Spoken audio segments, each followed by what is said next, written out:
Hi, my name's Talia Baldini. For my generalist field placement, I was doing a worksite field placement at a methadone clinic in Coatesville, Pennsylvania. I was running group therapy sessions, which is something that I don't do at my current place of employment. So I went to another site to do that.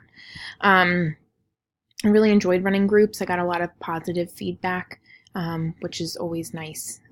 I had never run them prior to my field placement last year, so it was a little nerve-wracking at first, but once I got the hang of it, it was something I really enjoyed. So it was a very good experience.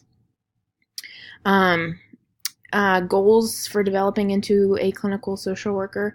I'm not really sure what to expect in this class.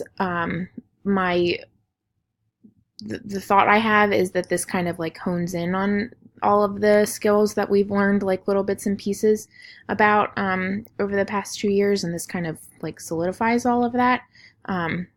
That's my general understanding. I haven't looked at the whole syllabus for this class just yet, but I am looking forward to kind of gaining a better, more concrete understanding of each of the theories and how to utilize the theories and then the interventions with our future clientele as well as the clientele that I currently work with, adults suffering from opiate addiction in an outpatient treatment facility. So very excited to, like I said, continue gaining additional knowledge. Break flew by, so still grasping the concept that spring semester has begun. We're trucking right along. So can't wait to meet everybody, and I look forward to learning a little bit more about each and every one of you. Thanks so much. Have a great one.